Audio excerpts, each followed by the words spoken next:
Collector Ashish Singh ने दिए आदेश, युग पुरुष धाम आश्रम पदाधिकारी को हटाया आश्रम से। इंदौर रिपोर्ट के बाद कलेक्टर आशीष सिंह ने संस्था के पदाधिकारी हटाने के आदेश दिया। जांच कमेटी की मिली अंतिम रिपोर्ट के बाद कलेक्टर आशीष सिंह सख्ते में हैं।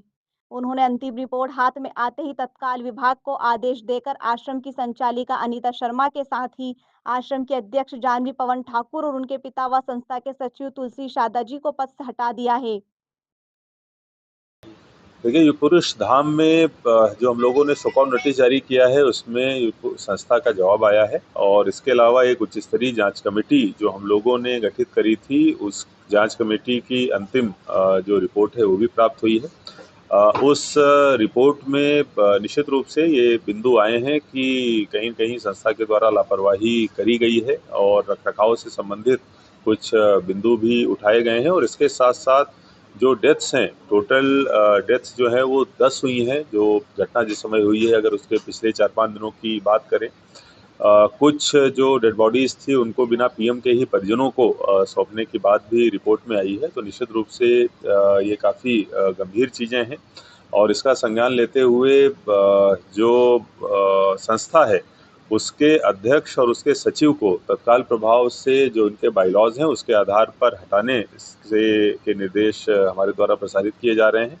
इसके अलावा जो संचालिका हैं उनको भी चेंज करने के निर्देश प्रसारित किए जा रहे हैं। देखिए, एफआईआर का अभी कोई प्रोविज़न नहीं है। जैसा मैंने बताया कि जो जितनी भी कमियां आई हैं वो और जो भी लापरवाही है वो जो उनके बायलॉज हैं और जो हमारे अनुदान की शर्तें हैं उनके तहत कार्रवाई हो रही है। अभी आपराधिक प्रकरण जैसी कोई कार्रवाई नहीं है। तो लाडली लक्ष्मी योजना का भी लाभ लेने की बात आई थी। देखिए, एक मौखिक इस प्रकार की शिकायत प्राप्त हुई थी, कोई लिखित जांच तो नहीं कराई गई है, मौखिक जांच ही कराई गई थी। जो प्रथम दृष्टया उसमें आया था कि इस प्रकार से कोई घटना नहीं हुई है, किसी अन्य शासकीय योजना का इस प्रकार से लाभ नहीं लिया गया है। हालांकि इस संबंध में चूंकि ये जो हमारी उच्च स्तरीय जांच समिति थी उसके जो एजेंडा पॉइंट थे उसमें ये नहीं था, क्योंकि एक अलग शिकायत थी। इसकी जांच अलग से कराई जाएगी, लेकिन प्रथम दृष्टया जो चेक कराया गया उसमें ये शिकायत प्रमाणित नहीं थी। सर, ये जो बचे हुए जो बच्चे थे जिनकी उम्र तो 10 हो रही है, तो ये किस दौरान यानी कि ये हुआ था और इनकी भी डेथ क्या मतलब इसी से हुई थी? देखिए, जैसा मैंने बताया कि चूंकि इसमें जितनी रिपोर्ट्स नहीं हुई हैं उनमें पीएम नहीं हुआ है और परिजनों को सौंप दी गई या फिर उनको जो है उनका अंतिम संस्कार कर दिया गया, इसीलिए कारणों के बारे में कुछ भी कहना मुश्किल है। लेकिन जिस तरीके से हम लोगों ने देखा कि कॉलरा का जो वो था, प्रकोप था और जिस तरीके से बच्चे बीमार पड़े थे, तो निश्चित रूप से इस चीज़ से इनकार नहीं किया जा सकता कि जो रीज़न है वो सेम रहा। सर, इसकी कोई रिपोर्ट शासन स्तर पर भी भेज रहे हैं? निश्चित रूप से जो अंतिम जांच प्रतिवेदन है उसको शासन स्तर पर भी भेजा जाएगा और जो आयोग है और इसके साथ साथ मीडिया से भी इसको शेयर किया जाएगा। सर, जब 10 मौतें हुई हैं, 5 की रिपोर्ट ही नहीं हुई, तो उसका कारण तो कुछ भी हो सकता है।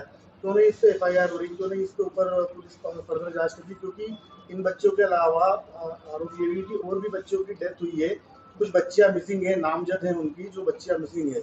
इसके अलावा और भी चीजें हो सकती है, तो कुछ ही समय की ये तो केवल 8-10 दिन की जांच में इतना निकला है, तो क्यों हम नहीं जा रहे? क्या कुछ किसी प्रकार का दबाव प्रभाव में प्रशासन?